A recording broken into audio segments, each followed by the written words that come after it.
You can't do a kindness too soon, for you never know how soon it will be too late. The words might have been written in some forgotten book, but on a freezing March night in Brooklyn, they seemed to hang in the air like a warning only one person could hear.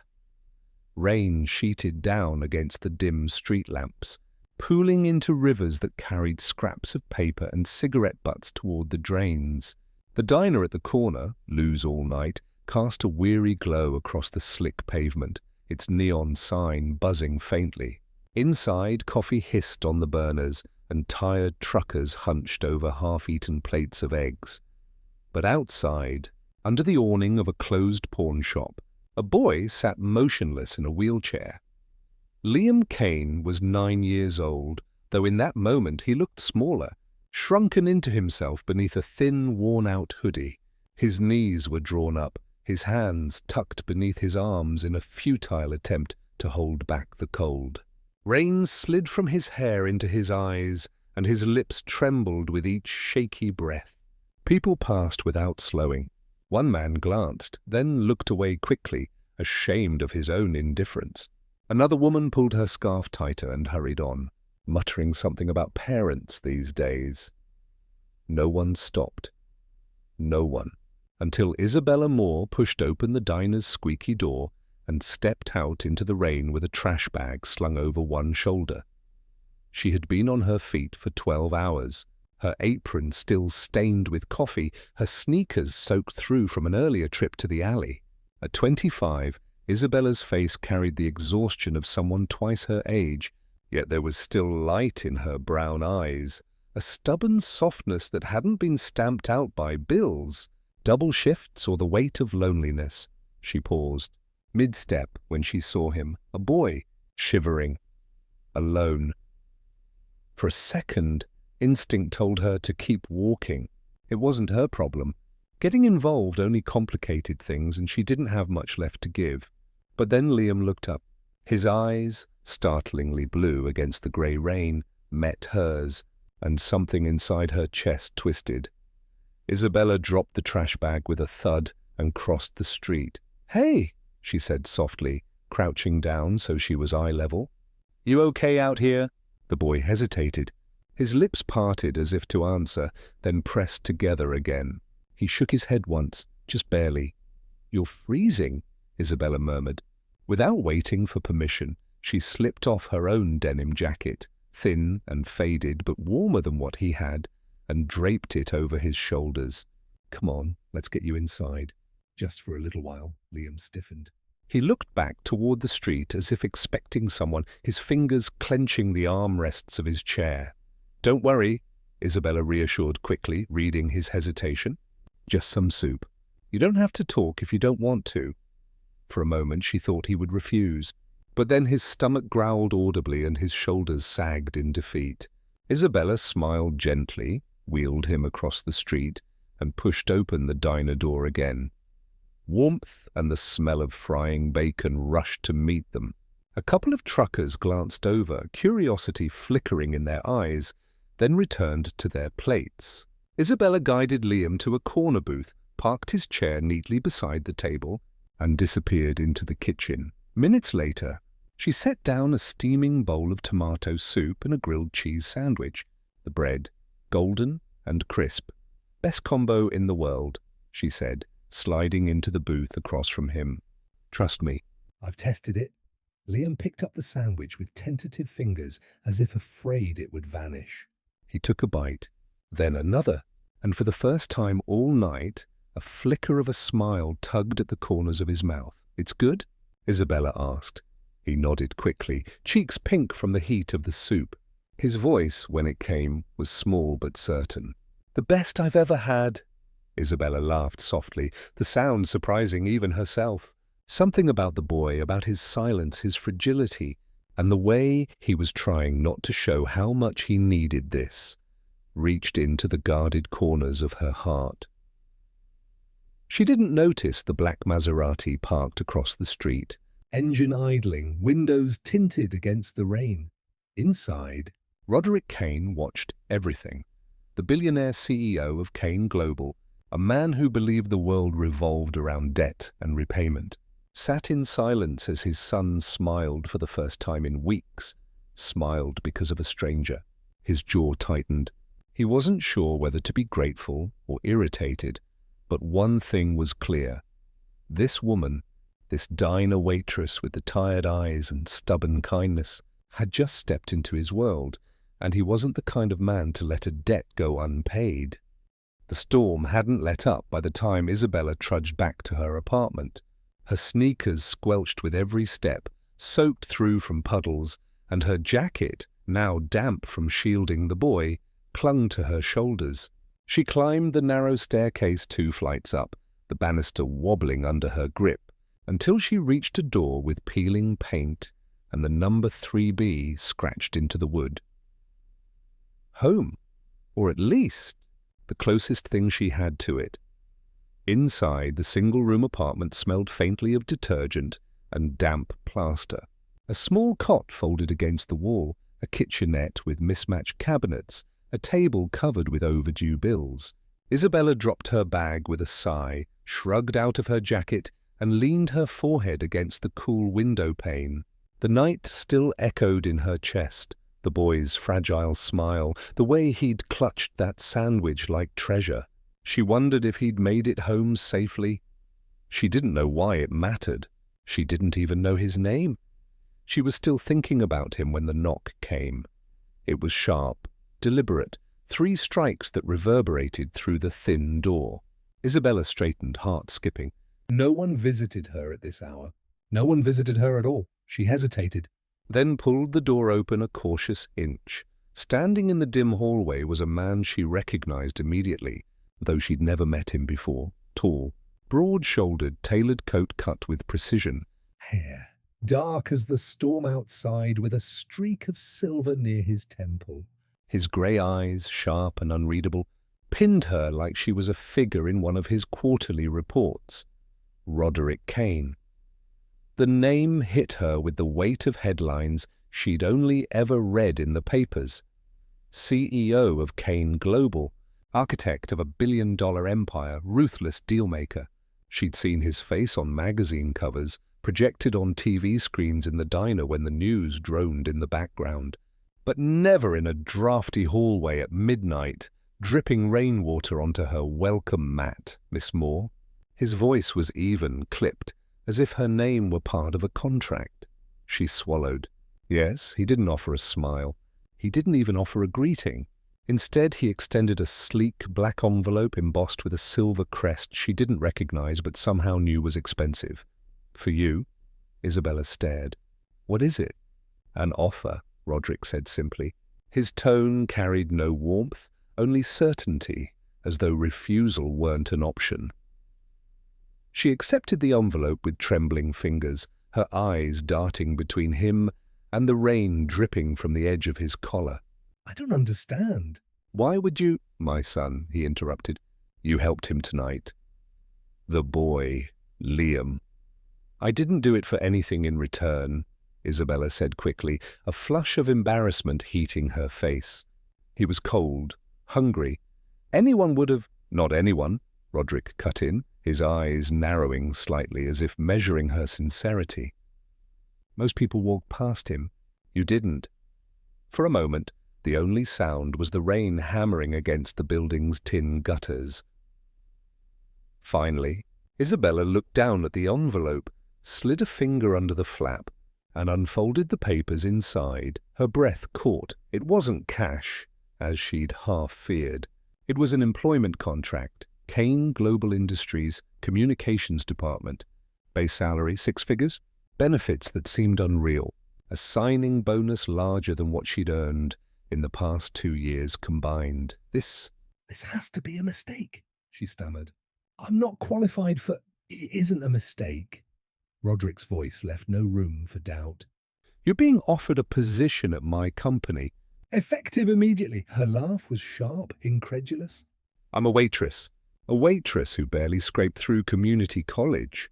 You think I'm just going to walk into Kane Global and— I don't think, he said calmly.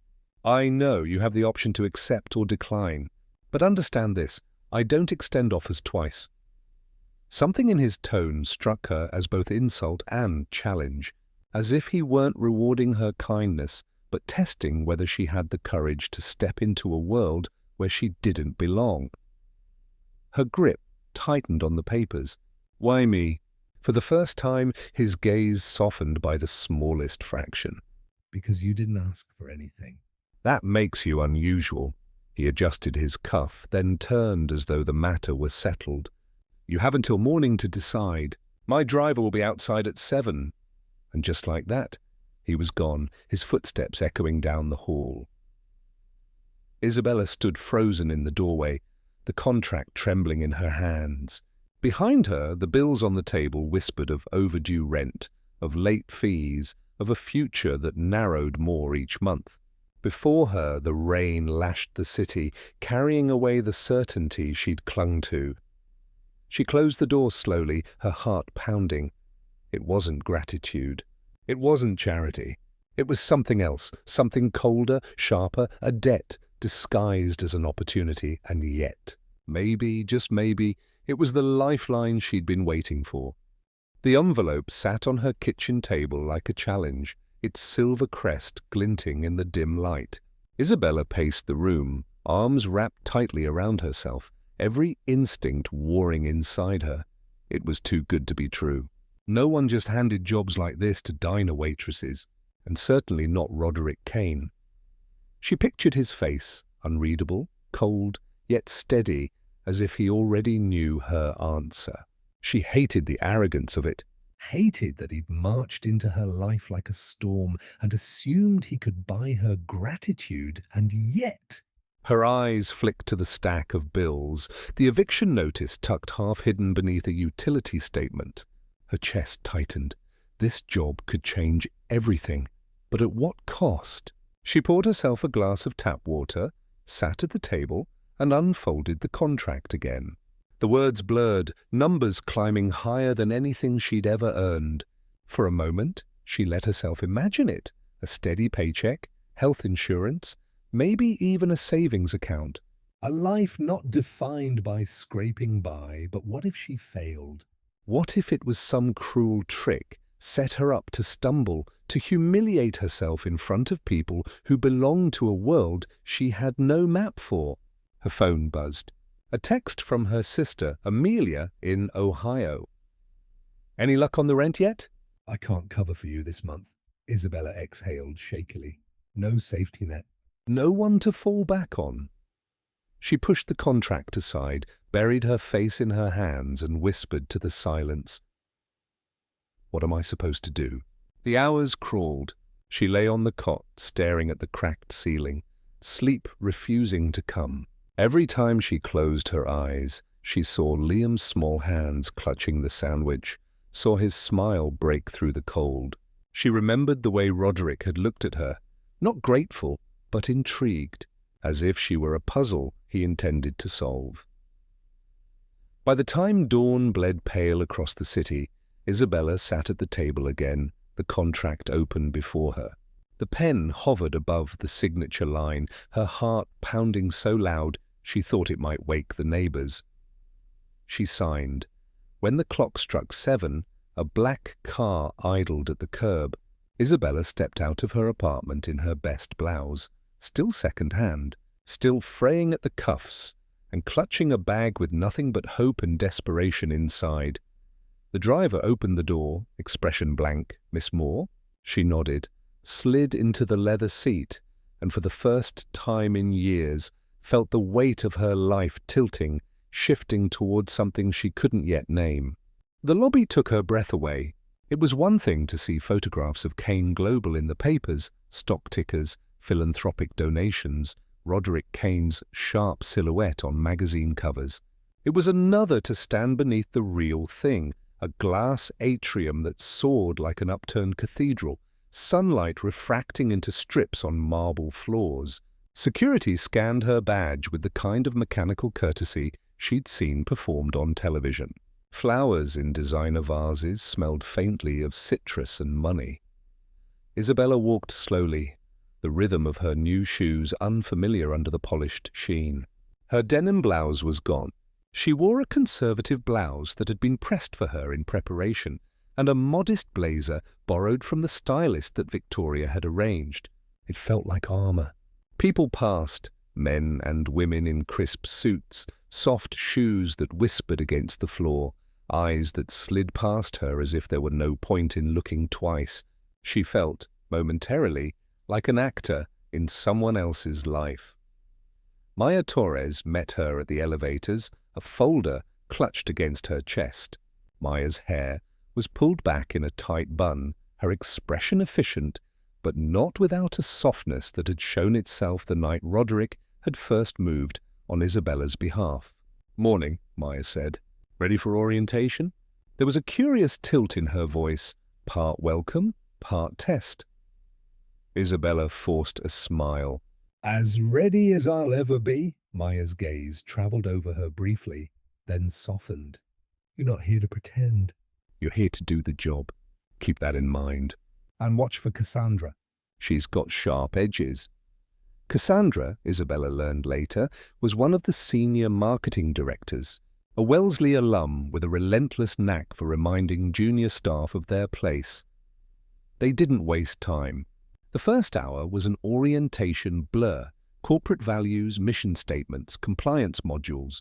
Kane Global exists to innovate, to lead responsibly, the slide read, and Isabella wondered if anyone ever used the word responsibly in a boardroom battleground. She made notes, wrote the acronyms that sounded like another language, and tried to anchor her own instincts. Customer first, listen before you speak, to the polished vocabulary she was being given. Her desk faced a low glass wall that looked out over the atrium. She had a laptop, a stack of industry reports, and a nameplate that felt both surreal and strangely comforting. Isabella Moore, Associate, Corporate Communications. A small plant, a gift from Maya, sat at the corner, green and defiant, like a promise that survived no matter how sterile the surroundings. Her colleagues noticed her with a measured curiosity. Some smiled the corporate smile, those practiced, harmless curlicues of teeth and nods. Others, like Cassandra, offered the colder variety, a tilt of the head and a look that catalogued her as a novelty. At noon, Cassandra stopped by with a coffee cup held like a prop. "So you're the girl from Lou's," Cassandra said, the flavor of the question implying an entire backstory. "Roderick's been making waves in HR lately." Her lip twitched. "Well, we'll see if you can survive the real work." Isabella nodded, saying nothing. Words were a currency she didn't yet know how to spend here. Maya appeared like a tether. "Ignore her," Maya said, sotto voce, then softer. "She tries to reduce people to an idea." Don't let her. What Isabella had wasn't pedigree or flashy credentials. What she had was a lifetime of listening. She'd spent years reading the cues of customers in late-night booths, understanding what people needed before they could name it. She had organized a fundraiser at the diner once, negotiating donated pies and late-night cleanup crews, coordinating schedules and temperaments. Those were management skills by any other name. She had also lived on a budget that taught her the math of consequences, how layoffs translated into rent notices and missed medicine. She carried those human equations with her like a secret advantage. 2 days after she arrived, the call came down from the top. Orion Group wanted to renegotiate the terms of a 5-year supply contract. The issue was blunt and ugly. Orion's new CFO proposed a cost-cutting exercise, reduce operational headcount at Kane's manufacturing plants by 20%, automate certain lines, offshore some functions.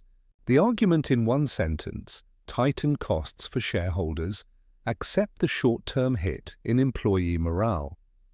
This was the kind of meeting where the suits sharpened and the PowerPoints marched like soldiers.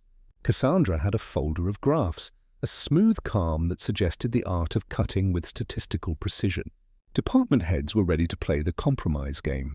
The question before the room was binary to most: save margins now and face PR, or hold the line and risk investor ire. Roderick sat at the head of the table, as cool as stone. Isabella felt his gaze find her, a glance not of pity but of appraisal. Maya placed a sticky note card on Isabella's folder. "You speak last." It was a deliberate strategy. The room opened with technical, dry runs. Orion's rep spoke about productivity indices and efficiency curves. Kane's CFO returned with line-item analyses. Cassandra aligned with the financial rhetoric, pressing for a middle ground that still essentially reduced headcount. When the cadence lulled, the room looked at Isabella, curiosity edged with amusement. "Ms. Moore?" Roderick's voice invited, not unkindly. Isabella stood. She steadied her voice, remembering the hungry faces she had seen in the diner and the hollow look of a child who had sat on the sidewalk that stormy night. This was more than a spreadsheet. This was lives. "Cutting labor sounds like a math problem," she began. "But it's really a story problem, one involving people who pay mortgages, tend to kids, and fill the brand's narrative when they walk through communities. Short-term savings can look great on a Q3 report. But then you get turnover costs, loss of institutional knowledge, and a brand equity dip that takes years to recover." She clicked to a slide, a case study she'd worked late into the night to pull together. It was not fancy. It was human. There were metrics from a competitor who had cut 15% of its workforce 3 years ago, severance payouts that ballooned, a spike in safety incidents, a decline in product quality returns, and a reputation index that slid disastrously in key markets. The competitor's stock had recovered eventually, but not before significant legal costs and a sustained loss of client trust. She showed the math, immediate savings versus long-term liabilities, factoring in retraining budgets, recruitment timelines, and the PR cost of angry communities. "But there's another option," she said. "We can restructure smarter, not meaner. A phased approach, upskill frontline teams, redeploy talent into higher-value roles, compress management layers gently, and partner with a community training program. We run pilot programs at 2 plants first, monitor productivity changes, and iterate. It costs more upfront, but it preserves institutional knowledge and goodwill, and reputation is a real financial asset." Isabella's language surprised them. It was a blend of empathy and fiscal acuity. She'd talked in the diner for years, convincing a late-night driver to try the soup, negotiating a discount with a bread supplier. She was doing the same thing in that boardroom, but now the stakes and vocabulary were louder. She mapped community reaction, turnover costs, safety incident probabilities, and the likely PR narrative. She outlined partners, local technical schools and non-profits, that could take surplus workers through certifications, converting layoff risk into upskilling momentum. The room's atmosphere shifted. It was subtle at first, a clearing of throats, the recalibration of eyes, the CFO's fingers hesitating above his keyboard. The Orion reps exchanged a glance. They had not expected a strategy that combined such concrete financial models with the sensual weight of human story. Cassandra's cheeks tightened, but she said nothing. Roderick's face betrayed a flicker of amusement that softened into approval. The CEO quietly made note on his pad, tiny marks that for Isabella felt like recorded respect. When the Orion representative finally spoke, he was less glib than before. "Your analysis raises valid concerns," he said. "We need to see the numbers on the pilot. If the modeling holds, there's merit."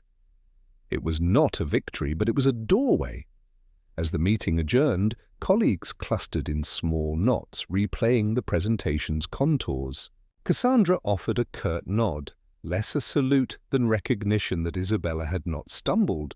Maya sidled up to Isabella, offering a small smile of congratulations that felt like currency. "You did good," Maya said quietly. "You turned a knife into a key," Isabella exhaled. It was the first time she had felt the corporate engine hum and consider her voice not as an anomaly, but as an asset. Roderick watched her as she gathered her things, the subtle pride in his posture no longer disguised. The world she had entered was still frosty and complicated, full of people who measured worth by pedigree and profit margins. But she had a small in, the combination of heart and head that made executives finally lean in to listen. The test wasn't over. It had only begun. The corridor felt longer after the meeting, the echo of shoes and the muffled hum of air conditioning making the building feel like a living organism. Isabella wandered toward the cafe on the 11th floor, the adrenaline of the presentation still a tremor beneath her skin. She had spoken and the room had listened. She had invoked data, case studies, and a human moral case, an odd trifecta that in that moment had aligned. Maya intercepted her with 2 cups of coffee, steam curling upward like a small benediction. "You handled yourself well," Maya said, handing her a cup. "You also made enemies. Prepare for both." Isabella blew across the surface of her coffee, feeling its warmth seep into her chilled fingers. "I'm glad I didn't run out of words," she admitted. Maya's gaze was steady. "Words matter less than follow-through. If they ask you to pilot, I'll make sure operations gives you the data you need. If not, well, you've stored credibility." That's harder to manufacture." Maya's phone buzzed. She glanced down and frowned, then offered Isabella a look that suggested confidentiality. "Walk with me."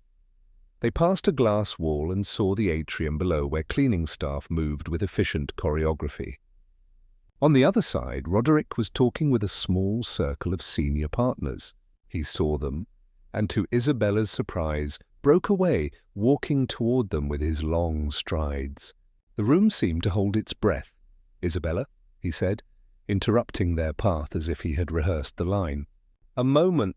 Her stomach clenched, a familiar patter of nerves. She nodded. "Your presentation." He didn't need to expand.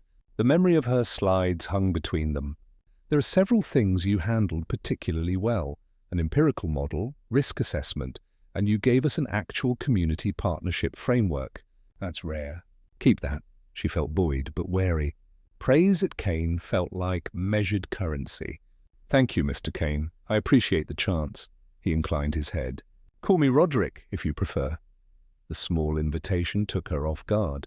It was not warmth exactly, but it was a step. "I appreciate the chance," she repeated. "More than I can say." He studied her a long second. "You understand something important here. People evaluate risk differently than you do because they forget the human cost. The board evaluates numbers on a slide and forgets the faces those numbers represent. You force them to remember." His voice had softened in a way Isabella hadn't heard before. It wasn't tenderness. It felt like approval given the weight of possible consequences. She felt something like relief, clean and tentative. "That's why I did it," she said. "'Cause those faces." "They're my neighbors." "They were me once." Roderick glanced out at the atrium. "We're running a pilot. Operations will coordinate with your team. Prepare a baseline metric set and expected outcomes. If you can prove this, you don't just save jobs, you set a tone for how we scale responsibly." The word responsibly hung in the air, as if it were heavy with possibility. Later that afternoon, as she was packing up to leave, Cassandra crossed her path. Isabella braced for some thinly veiled barb. Cassandra surprised her by pausing, looking at her square in the eyes and offering a single sentence. "You were better than I expected." It could have been an insult. Instead, it sounded like a reluctant compliment. Outside, the city had changed with the late shifting light. Snow mixed with rain, and Isabella pulled her coat tight as she stepped toward the curb. The Maserati from that night still sat in the same place, but now it was open, the door waiting for a child to climb in. Liam waved at a building entrance, small and impatient. He saw Isabella and rushed to her, excited to tell the latest story about the library he'd visited with the school. "You did great today," he said. As if he knew exactly what great meant. Isabella knelt to his level, brushing a strand of wet hair from his forehead. She had her own quiet pride. No, something harder than that. She had agency. "You did too," she told him. "You've been brave." On her way home that night, she walked a different route, past shops she'd never feel entitled to enter before. Her phone buzzed. Maya with a short message. Operations flagged your pilot. Meeting Monday. Pack your notes. Isabella sat on a bench, and for the first time in a long while, she allowed herself to imagine not only surviving, but shaping the terms of what survival could look like for others. At the top of her messages, an unread email from the Human Resources Coordinator had the subject, "Welcome to Kane Global." She smiled despite herself. The building's lights seemed less forbidding now and more like a work site where decisions mattered. She had entered the glass tower as someone with a single act of kindness attached to her like a small tag.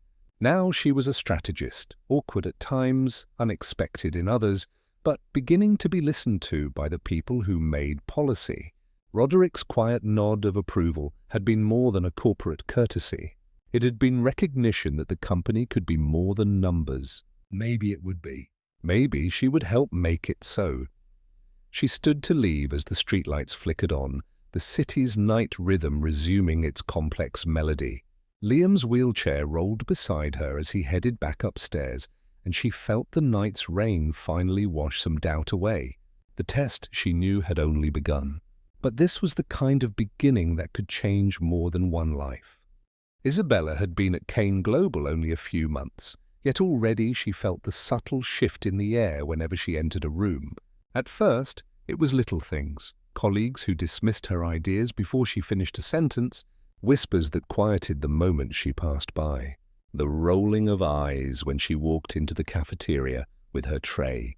She told herself it was normal. Newcomers were always tested, especially those who hadn't graduated from Ivy League schools. But as the weeks passed, the whispers grew sharper. "She's Kane's charity case," one voice hissed in the ladies' room, unaware Isabella was in the stall. Pulled straight from a diner. "Probably warming his bed already." "She won't last," another replied, the sound of lipstick cap snapping shut, punctuating the cruelty. Isabella pressed her palms against her knees, forcing herself to breathe evenly, then emerged with her chin lifted high. She wouldn't give them the satisfaction of seeing her flinch, yet beneath the steel facade, doubt gnawed at her. She had come here to prove herself, but every hallway seemed lined with silent judges waiting for her to fail. The trap was sprung on a Tuesday morning. Isabella arrived to find the air buzzing, eyes darting toward her with something darker than disdain. Cassandra, head of corporate strategy, waited by her desk with a smile sharp enough to draw blood. "You'll want to come to the boardroom," she said sweetly, though her eyes glittered with malice. "There's been an incident." Inside the boardroom, the entire senior leadership team sat like a tribunal. A projection screen glowed with the subject line of an email, "Confidential Financial Report." Below it, Isabella's name appeared in the sender field. The chair of compliance adjusted his glasses. "Miss Moore, would you care to explain why a restricted document left our servers from your account and ended up in a journalist's inbox?" The words slammed into her chest. "What?" she breathed, before forcing her voice louder. "That's impossible. I never—" "Spare us the performance," Cassandra interrupted, folding her arms. "The evidence is here." "Perhaps you thought your little act of charity would grant you immunity, but Kane Global cannot afford scandals." A low murmur spread across the room. Isabella's heart raced, palms damp. She stared at the projection, her name, her account, the damning timestamp.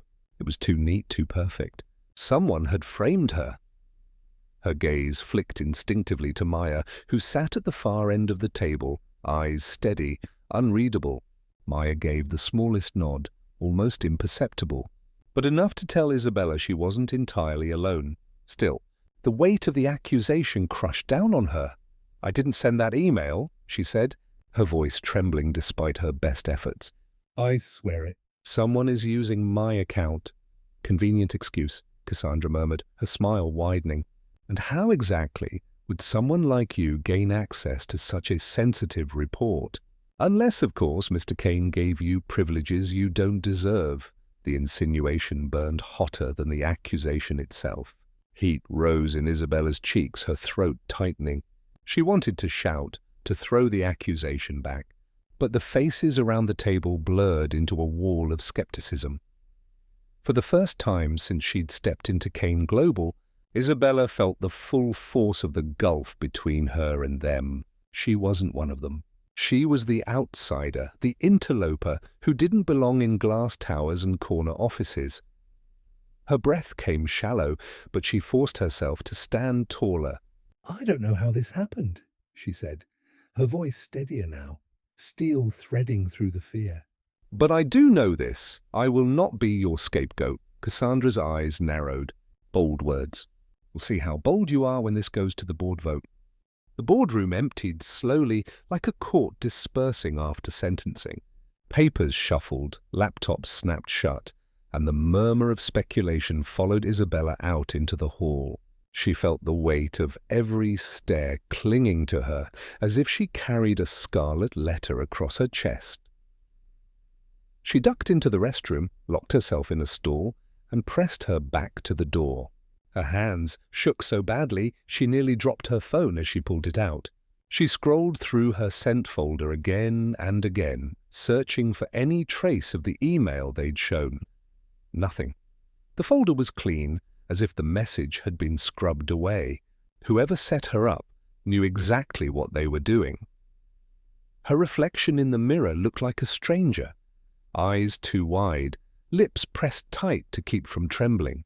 She splashed water on her face, whispering under her breath, "Hold it together." "Don't let them break you." When she pushed the door open, Maya was waiting in the hallway. "Walk with me," the assistant murmured. They strode side by side down the corridor, past glass walls and curious eyes. When they reached the elevator, Maya tapped a code into the panel and took them to the restricted executive floor. Only when the doors slid shut did she finally speak. "You're being set up," Maya said. Her tone was calm, clinical, as though she were delivering quarterly results. "I know," Isabella whispered, her chest tightening. "But how do I prove it?" "Everyone already thinks I'm guilty." Maya's eyes flickered with something like sympathy. "Then we find who did this before the board votes," Isabella exhaled shakily. "Why are you helping me?" The elevator chimed. Maya's lips curved in the faintest smile. "Because I don't like watching good people get crushed, and because Mr. Kane doesn't believe you're guilty." Her heart skipped. Roderick. The memory of his steady gaze in the boardroom returned, cold to everyone else, but with a sharp edge of restraint when it came to her. He hadn't spoken in her defense, but he hadn't condemned her either. He was waiting, testing. That night, Isabella stayed long after the offices emptied. The glass tower gleamed against the skyline while she sat at her desk, sifting through server logs Maya had quietly slipped her way. Her fingers trembled over the keyboard, but determination steadied them. Hours passed. Midnight crept closer. Then, there it was, a login traced to her credentials, but executed from a location 2 floors above her clearance level. She followed the trail deeper, chasing digital breadcrumbs through proxy servers until a name lit up on the screen. Eric Nora. The blood drained from her face. A senior vice president, respected, untouchable, and now her accuser. She leaned back in her chair, heart hammering. He hadn't just framed her. He'd chosen her because she was expendable. A waitress turned corporate misfit was the perfect scapegoat for a scandal. A shadow moved across the glass wall. Isabella startled, turning to see Roderick himself standing there, hands in his pockets, his gaze unreadable. "You shouldn't be here this late," he said quietly. She swallowed, fighting the tremor in her voice. "Well, neither should you." He stepped inside, the door whispering shut behind him.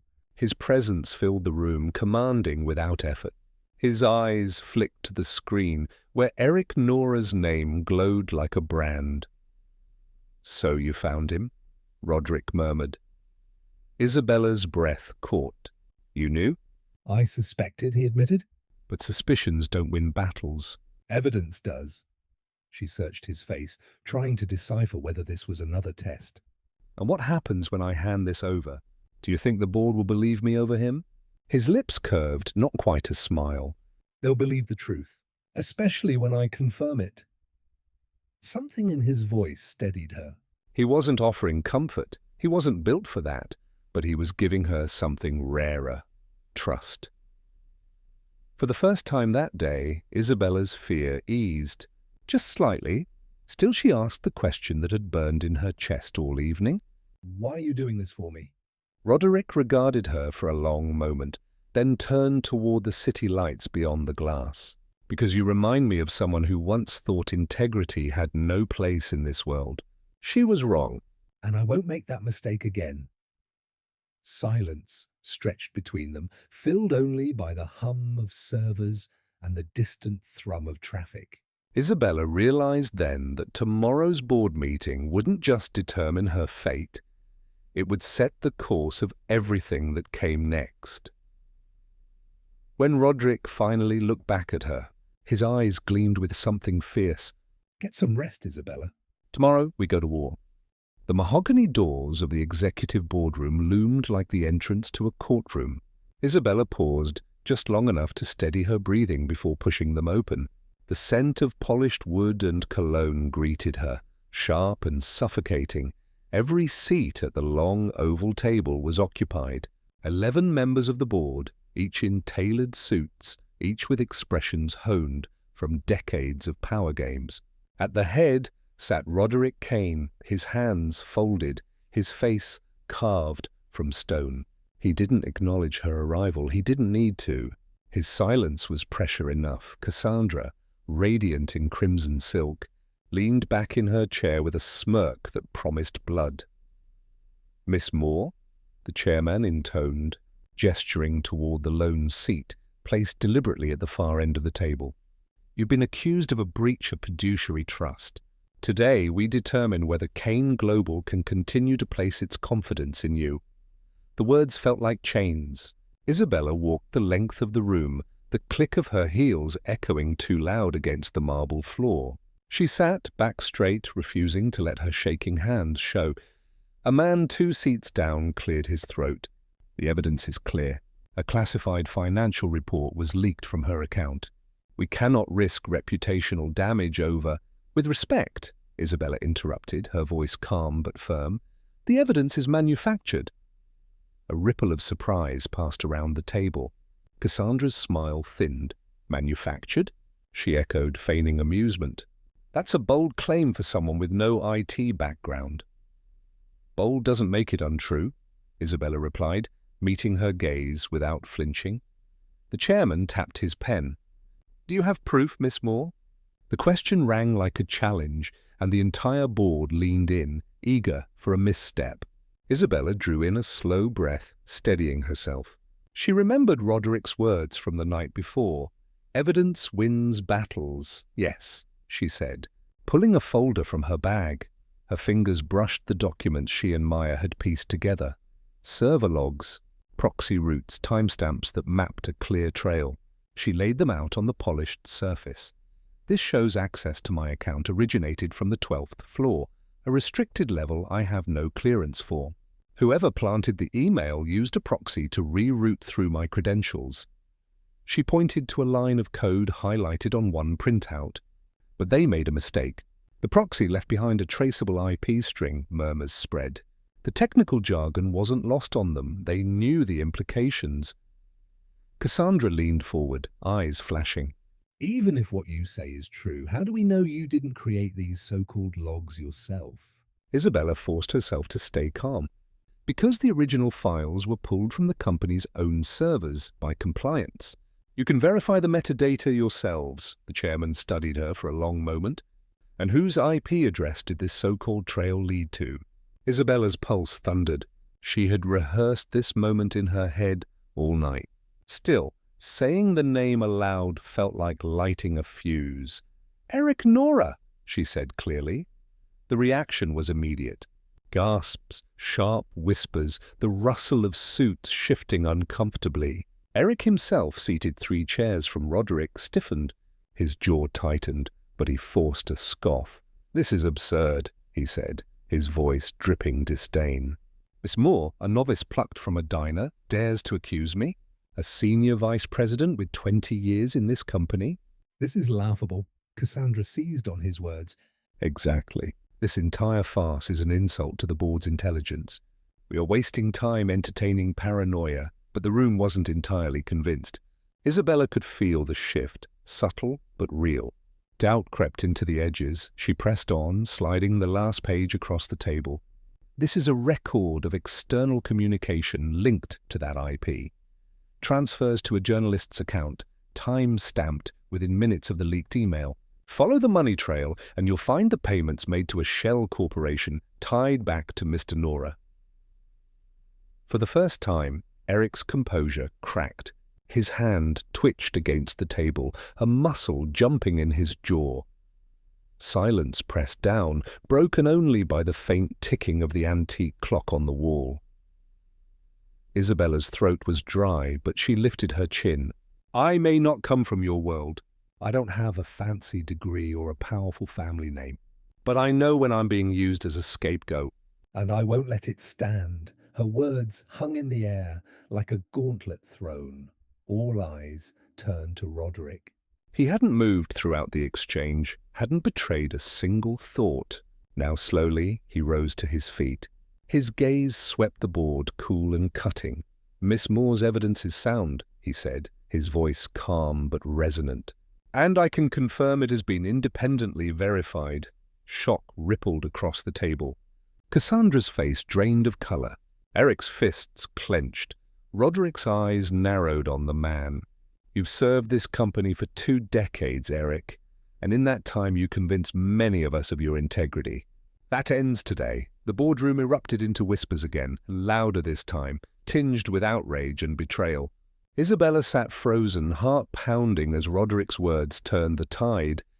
The silence that followed Roderick's declaration was deafening.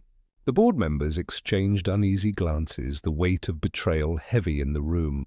Cassandra's hands clenched into fists in her lap, her carefully constructed poise slipping just enough to reveal the panic underneath. Eric Nora, however, leaned back in his chair, forcing a laugh that sounded brittle. This is ridiculous. Fabricated logs, doctored records, and the word of a waitress, this is what passes for evidence now? You can't be serious, Roderick. But his voice lacked the confidence it once carried. Roderick stepped forward, his presence commanding, his shadow stretching across the table. Do not mistake this board for fools, Eric. We have already traced the payments to Montclair Holdings, your shell company. We know about the journalist, the leaks, the lies. He paused, letting the words sink in. You betrayed Kane Global. And you betrayed me. The last sentence carried a chill that made even Isabella's skin prickle. Eric's mask cracked. After everything I built here, you think you can cast me aside because of her? He thrust a hand toward Isabella, his voice rising. She's nothing, and nobody plucked off the street. You'd throw away 2 decades of loyalty for a woman who doesn't even belong in this building? The insult hit its mark, sharp and personal. Isabella's chest tightened, but she forced herself not to react, not here, not in front of them. Before she could speak, Roderick's voice cut through the air, colder than steel. Enough! The single word silenced the room. Roderick's gaze locked on Eric, unblinking. Loyalty built on deceit is worth nothing. You're finished here? He turned toward the chairman. I motioned for Eric Nora's immediate removal and for all evidence to be turned over to federal authorities.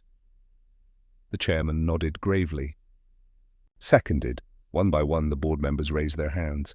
The vote was unanimous. Eric surged to his feet, his face red with fury. Security officers stationed at the door moved swiftly, stepping in to flank him. He struggled, spitting venom with every word. You'll regret this, Kane! You think she's your savior? She'll ruin you. She'll ruin this company. His shouts echoed down the hallway as the guards dragged him out. The heavy doors closed, leaving a stunned silence in his wake. For a long moment, no one spoke. Then the chairman leaned forward, steepling his fingers. Miss Moore, it seems you've done this company a great service. Unorthodox though your methods may be, the truth speaks louder than pedigree.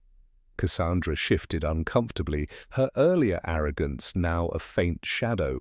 She offered no words of defense. Isabella, still seated at the far end of the table, exhaled slowly. Her pulse pounded in her ears, her hands still trembling slightly under the table. But she had done it. She had stood her ground, faced the wolves, and survived. Roderick straightened, his eyes sweeping the room before landing on her. For the briefest second, pride flickered in his gaze, subtle but unmistakable. The chairman tapped his gavel lightly, signaling the session's end. This meeting is adjourned. We will reconvene next week to discuss restructuring. Chairs scraped back, papers shuffled, and the board members filed out, their murmurs buzzing like hornets. Isabella remained seated, her body heavy with exhaustion. When the room finally emptied, only Roderick lingered. He approached her slowly, each step deliberate. "You stood your ground," he said quietly. She looked up at him, searching his expression. "Would it have mattered if I hadn't? You already had the proof." His lips curved, not into a smile, but something close. "It mattered to me." The admission stole her breath. She blinked, unsure how to respond. Roderick extended a hand, his gesture as formal as it was unexpected. "Come, the work doesn't end here." Her fingers slipped into his, the warmth of his grasp grounding her. For the first time since she'd walked into Kane Global, she felt something stronger than fear. She felt like she belonged. As they stepped out into the corridor together, the whispers followed them. But this time, Isabella didn't shrink from them. She walked with her head high beside the man who had once seemed untouchable, and now, perhaps, saw her as an equal. The days following the boardroom confrontation carried an uncanny stillness, as though the very walls of Kane Global were holding their breath. The whispers that had once sliced Isabella with disdain now carried a different tone, curiosity, even reluctant respect. She caught the looks her colleagues gave her in the elevator, not dismissive this time, but calculating, as though reassessing her place in the hierarchy. When she passed Cassandra in the hallway, the woman's usual smirk was gone, replaced by a tight-lipped nod. It wasn't an apology. Isabella doubted Cassandra knew the meaning of the word, but it was a concession all the same. For Isabella, the shift felt surreal. The very people who had once mocked her as an outsider now glanced her way with something resembling caution. She hadn't merely survived, she had turned the narrative upside down. Still, victory came at a cost. She spent late nights at her desk, combing through reports and restructuring proposals, aware that every eye remained on her, waiting for her to stumble. Roderick gave no public praise, but he didn't need to. His silence, coupled with the fact she remained in her seat, was statement enough. It was Maya who broke the tension one evening, as Isabella lingered by the glass window, watching the city hum with neon light below. "You did well," Maya said, sliding a cup of coffee onto her desk. Isabella gave a tired smile. "Did I? Sometimes it feels like I just survived the first round of a war I never signed up for." "That's the thing about Kane Global," Maya replied, her tone dry but not unkind. "No one signs up for the war. You're simply drafted." They shared a quiet laugh, though Isabella's chest ached with the truth of it. Her evenings changed in another way too. Liam began visiting the office more often, usually after school, rolling his wheelchair down the wide glass corridors with the fearless curiosity only a child could muster. At first, Isabella had been shy, unsure if she was overstepping when she bent down to his level, asking about his day. But Liam's eyes lit up whenever he saw her, and soon it became habit, sharing snacks in the break room, showing him how to doodle charts on scrap paper, laughing when he teased her about the way she wrinkled her nose while concentrating. One afternoon, as she walked him toward the lobby, Liam looked up at her with sudden seriousness. "Dad doesn't smile much," he said softly. "But he does when you're around." The words stole her breath. She glanced down, But Liam had already wheeled ahead, humming a tune under his breath as though he hadn't just unsettled the fragile balance of her world. That night, sleep eluded her. She thought of Roderick's rare flickers of warmth, the almost smile in the boardroom, the way his hand had steadied hers afterward. It was dangerous, she told herself. Foolish. He was her boss, a man whose life operated in galaxies far above hers. Yet the thought refused to fade. The following week, Roderick summoned her to his private office. The space was austere, lined with shelves of leather-bound books and a single massive painting that dominated the wall. A storm-tossed sea, a ship clinging to survival. "Sit," he said simply, gesturing toward a chair. She obeyed, clasping her hands in her lap, bracing for another test. Instead, he surprised her. "You've proven yourself in ways most people here never imagined you could. You earn their respect whether they'll admit it or not." Her throat tightened. "Oh, thank you," he studied her, eyes steady. "But respect is fickle. Integrity is permanent. Don't forget that." For a long moment, silence stretched between them, filled only by the hum of the city beyond the glass. Then, almost reluctantly, he added, "Liam talks about you often." Her lips curved into a small smile. "He's a remarkable kid." "He is," Roderick said, and for once his voice carried something softer, almost vulnerable. "Stronger than most men I know." It was the closest Isabella had ever come to seeing past his armor, and in that instant she understood. Beneath the billion-dollar empire, beneath the cold exterior, was a man still haunted by loss and expectations. A man who, perhaps, didn't quite know how to trust. She left his office with her heart unsettled, torn between caution and an ache she couldn't name. But one thing was certain, the tides at Kane Global were shifting, and so was the course of her own life. Autumn settled over the city, crisp winds sweeping through the steel canyons and painting the trees along Lexington Avenue in fire-colored hues. For Isabella, the season carried with it a strange blend of exhaustion and renewal. She had weathered storms inside Kane Global, and though scars remained, she felt the beginnings of roots. Fragile, yes, but real. Her days were filled with work that mattered. She sat in meetings where her voice was no longer drowned out, but invited, sometimes grudgingly, sometimes with genuine curiosity. Her proposals on community initiatives, once dismissed as sentimental fluff, were now pinned to the agenda, their language softened into the company's official vocabulary. Words like responsibility and sustainability began to appear alongside profit margin and shareholder value. One evening, as she sorted through files in the communications wing, Cassandra appeared at her door. Isabella braced herself, but the older woman didn't smirk. She looked "Tired? You made quite the impression at the board," Cassandra said. Her voice was cool, but the sharp edges had dulled. "Don't mistake that for immunity. This place eats people alive." "Even the ones it claims to admire." It wasn't a threat so much as a warning. And strangely, Isabella found herself respecting it. She gave a small nod. "Then I'll keep my guard up."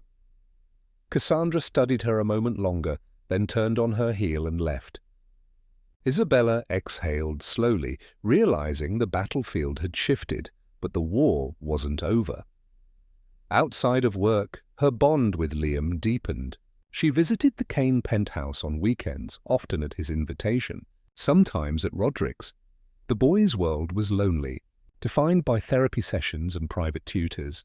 But with Isabella he was just a kid, laughing over board games, practicing wheelchair tricks in the hall, devouring her homemade cookies as though they were rarer than gold. One Saturday afternoon, Liam tugged at her sleeve. "Stay for dinner," he urged, eyes bright. "Dad will be home soon." She hesitated, but before she could decline, Roderick entered the room.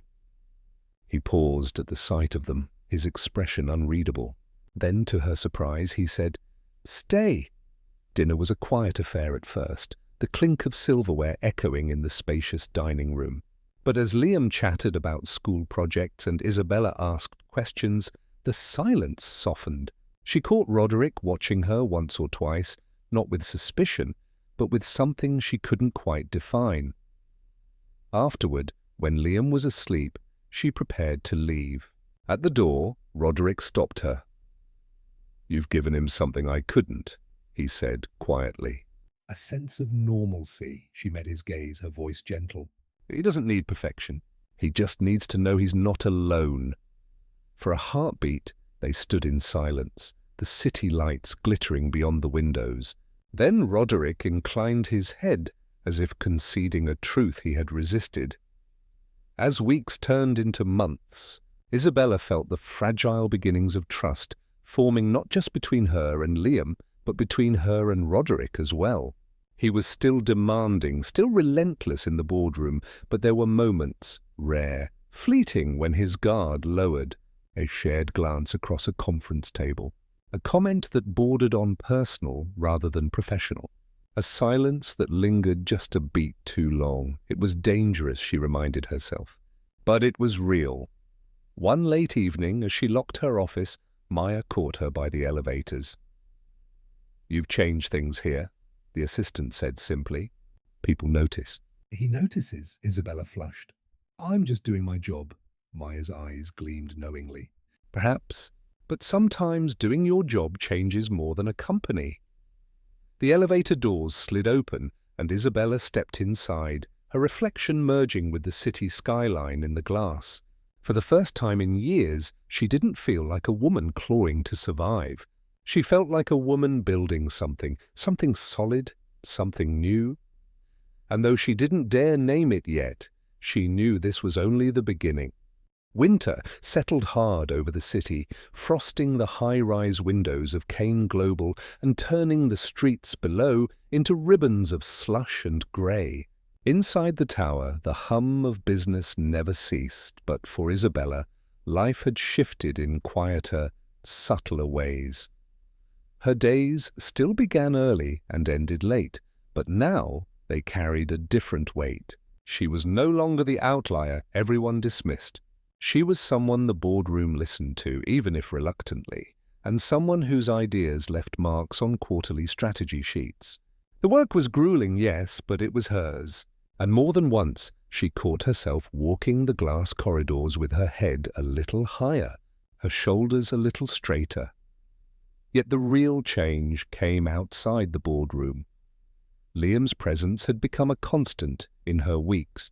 On afternoons, when school let out early, he would roll into her office with a backpack heavier than his small frame should have to carry.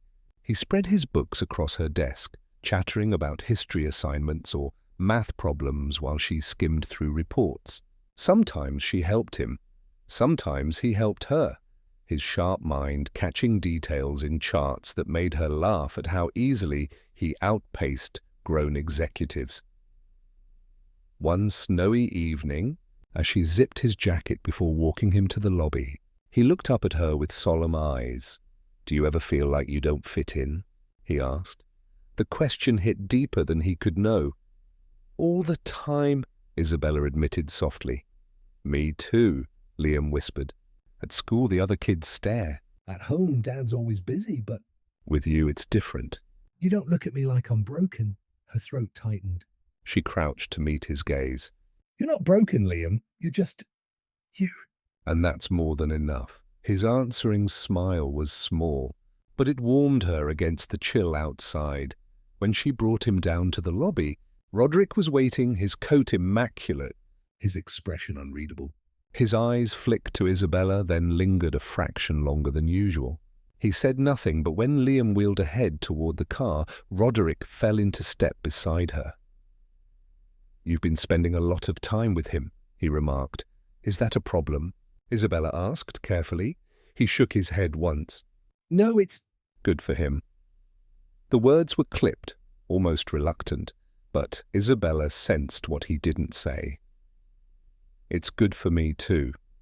Weeks passed, and the rhythm deepened. Sometimes she dined with them at the penthouse, evenings that began stiff but slowly unfurled into something gentler. She learned Roderick liked his coffee black, his books meticulously arranged, his conversations efficient to the point of bluntness. Yet, in the margins, when Liam made a joke that startled a laugh out of him, or when Isabella challenged one of his decisions and he actually considered her point, she glimpsed a man far different from the headlines. One night, after Liam had gone to bed, Isabella lingered by the window overlooking the glittering skyline. Roderick joined her, hands in his pockets. "You've changed things here," he said quietly. She glanced at him, surprised. "At the company." "And here?" he added, his gaze shifting toward the closed door of his son's room. "You've given him something I couldn't." Isabella hesitated, then asked the question that had been circling her mind for weeks. "Why me, Roderick? You could have hired anyone, someone with degrees, experience, polish. But you came to my door." His jaw tightened, his eyes fixed on the city. For a long moment she thought he wouldn't answer. Then, in a voice low enough to barely carry, he said, "Because you reminded me of what this company lost years ago." "And of what I lost." The vulnerability in his tone startled her. She wanted to ask more, but the weight of his silence told her not to press. Instead, she stood beside him, letting the quiet stretch between them, charged and unspoken. For the first time, she didn't feel like an intruder in his world. She felt like she belonged, not because of her job title, but because she mattered. The snow turned heavier as February settled in, dusting the rooftops and muffling the roar of the city below. For Isabella, life had taken on a rhythm she never expected, balanced, on the razor's edge between the relentless pace of Cain, global and the quiet intimacy of evenings spent in the penthouse with Liam. She found herself growing into both roles. At the office, she was sharp, decisive, no longer afraid to speak in a room of suits. At home, though it wasn't truly her home, she was softer, guiding Liam through homework, coaxing him into laughter when therapy left him tired. One Friday night, Roderick arrived later than usual. Isabella was in the kitchen reheating soup, while Liam sprawled across the couch, telling her about a book he was reading. The elevator doors opened, and for a moment Roderick simply stood there, watching them. His coat was damp with melted snow, his shoulders stiff with fatigue, but when his son looked up and beamed, some of that weight eased. "Dad," Liam said, his voice bright, "Isabella made chili." "Real chili, not the fancy kind you don't like." Roderick's gaze flicked from his son to Isabella, one brow arching. "Is that so?" She shrugged, suddenly self-conscious. "Don't get excited. It's a recipe from my grandmother."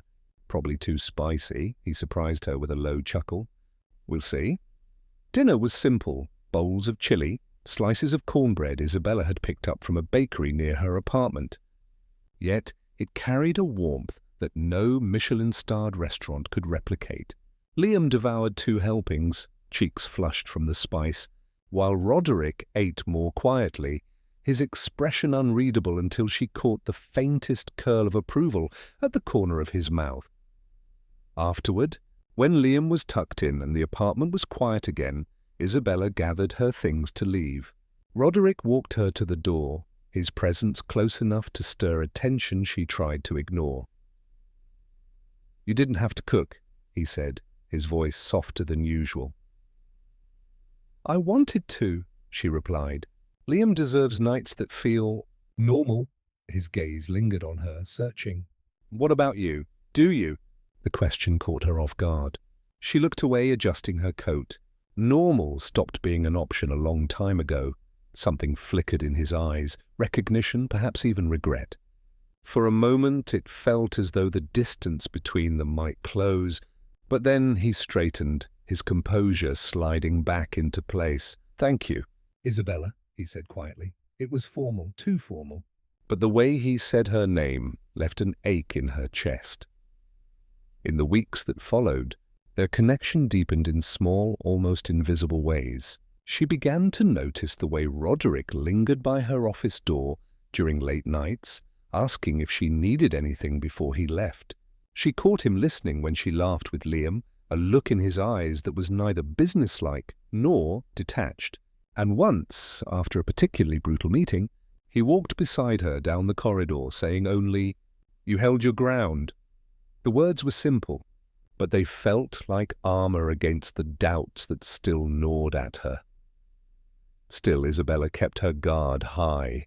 She reminded herself constantly of the gulf between them, of power, of status, of scars neither had fully named. Yet, when she closed her eyes at night, she couldn't stop replaying the quiet moments, the warmth in his voice when he spoke of Liam, the rare glimmer of something unshielded when their eyes met. One Sunday afternoon, she took Liam to the park near her old apartment. Snow blanketed the ground, muffling the city's chaos. Liam wheeled himself along the cleared path, laughing when she threw a snowball that missed by a mile. For a little while, they were just two people. No titles, no expectations, only laughter carried on the cold air. As the sun dipped, Roderick arrived to pick them up. He stood for a moment at the edge of the path, watching his son's laughter mingle with Isabella's. The hard lines of his face softened, and when Isabella finally noticed him, their eyes met across the snow. No words passed, but the silence was thick with meaning.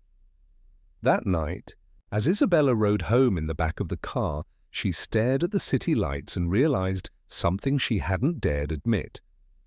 Kane Global was no longer just a job. Liam was no longer just a boy she'd helped on a rainy night.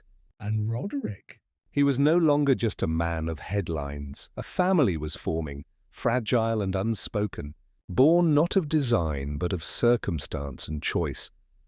And though Isabella didn't know what the future held, she knew one truth with startling clarity. She was no longer standing outside the glass, looking in. She was part of it. Spring brought light back to the city. The snow receded, replaced by blossoms threading through Central Park and sunlight glinting against the mirrored towers of Midtown. Inside Kane Global, however, the air carried the tension of transformation. Eric Nora's fall had left a vacuum, and with it came restructuring, shifts of power, and whispers of opportunity. For Isabella, the changes unfolded like a surreal dream. It began one morning when the board convened in the same room that had once felt like her execution chamber. The chairman cleared his throat, scanning the gathered executives. "Miss Moore," he said, his voice carrying over the polished table, "this board recognizes your contributions in safeguarding this company. Effective immediately, you are appointed Vice President of Strategic Initiatives."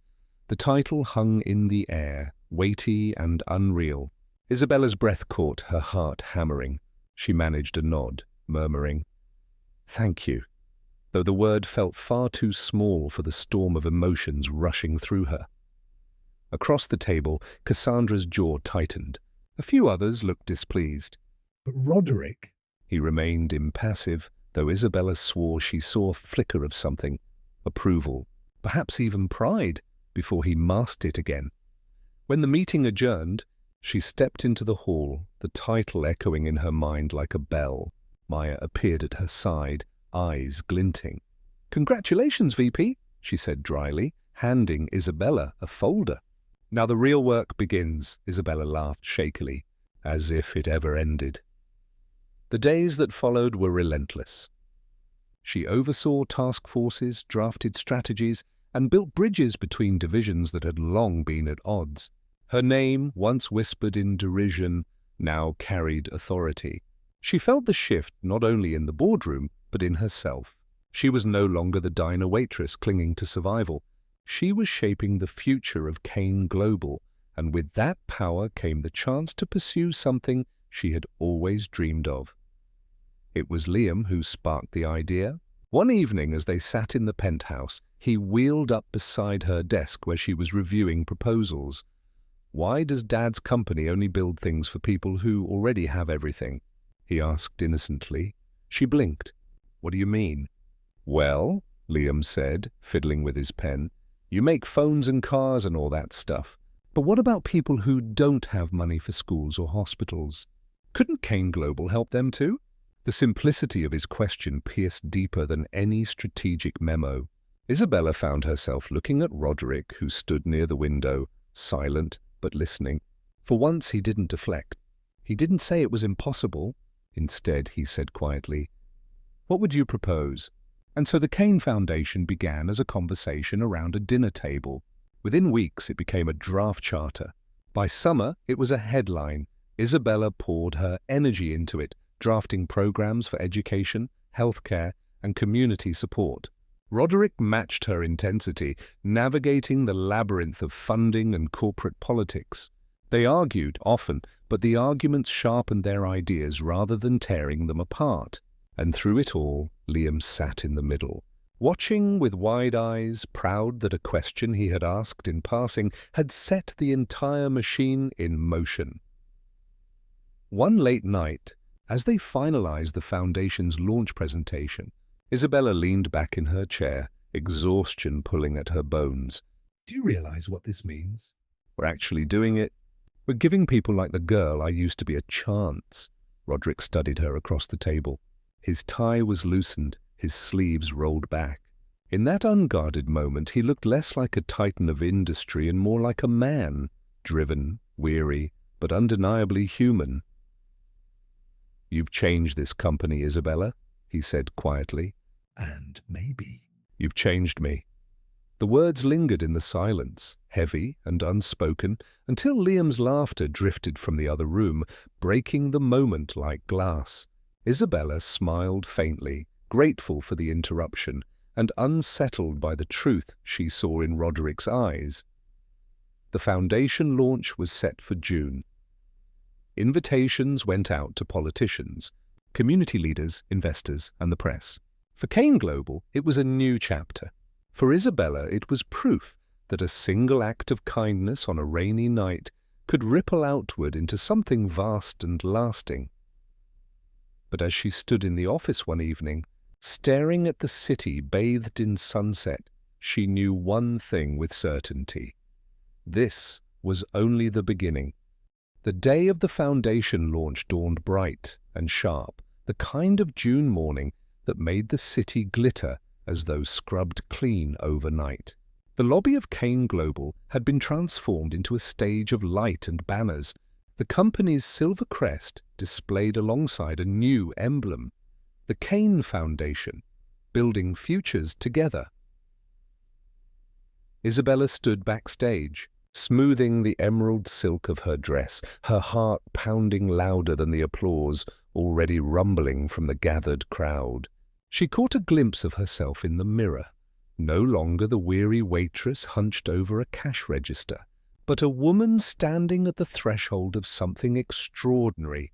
Maya appeared at her side, clipboard in hand. Nervous? She asked. Terrified, Isabella admitted with a shaky laugh. Good, Maya said. It means you care. Now go show them why they should too. The lights dimmed, the announcer's voice echoed, and Roderick Kane strode onto the stage. He was as composed as ever, his dark suit tailored to perfection, his presence commanding instant silence. He spoke first of innovation, of responsibility, of how corporations were not merely engines of profit, but citizens of the world. And then, to Isabella's shock, he gestured for her to join him. Her heels clicked against the stage as she stepped into the light. Murmurs rippled through the crowd, the board members, investors, journalists, all watching the woman who had once been branded an outsider. Roderick's voice carried easily. This foundation would not exist without Isabella Moore. Her vision, her persistence, and yes, her compassion forced us to look beyond our balance sheets. She reminded us what legacy truly means. The words stole her breath. He had never praised her so openly, so publicly. When it was her turn to speak, she steadied herself at the podium. The bright lights blinded her for a moment, but then she thought of Liam, of the rainy night when it all began, and the words came. I used to believe people like me didn't matter in rooms like this, she began, her voice trembling but growing steadier with each sentence. I was wrong, because change doesn't start with power, it starts with kindness. A meal shared, a hand extended. That's what led me here. And that's what this foundation will stand for, creating opportunities for those who've been told they don't belong. Applause thundered, loud and sustained. Isabella blinked back tears, not of weakness, but of triumph.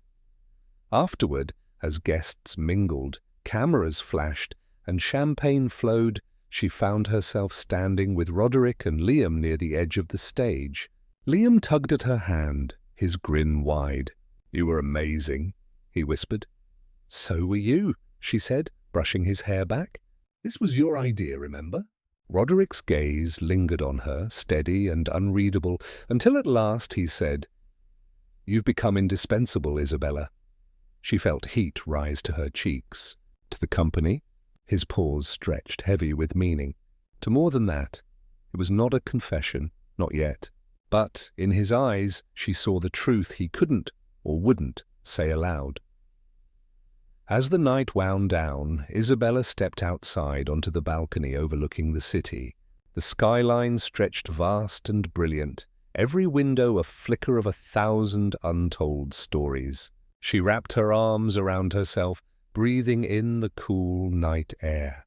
Footsteps approached. Roderick joined her, his coat draped across his shoulders, his gaze fixed on the horizon. For a long moment they stood in silence, the distance between them narrowing not through words, but through presence. Finally, Isabella spoke, her voice quiet. "Do you ever think about how it all began? Just a boy in the rain, a sandwich, and a stranger who decided not to walk past." Roderick's mouth curved, the faintest ghost of a smile. "And now here we are." She turned to him, her heart steady despite the storm inside. "Here we are. They didn't touch. They didn't need to." The promise lay in the quiet, in the trust that had been forged through fire and trial. The future stretched ahead, uncertain, unfinished, but undeniably theirs to shape. And as the city lights shimmered, Isabella realized that legacies weren't carved in stone or steel. They were built piece by piece from choices, from courage, from kindness. This was only the beginning.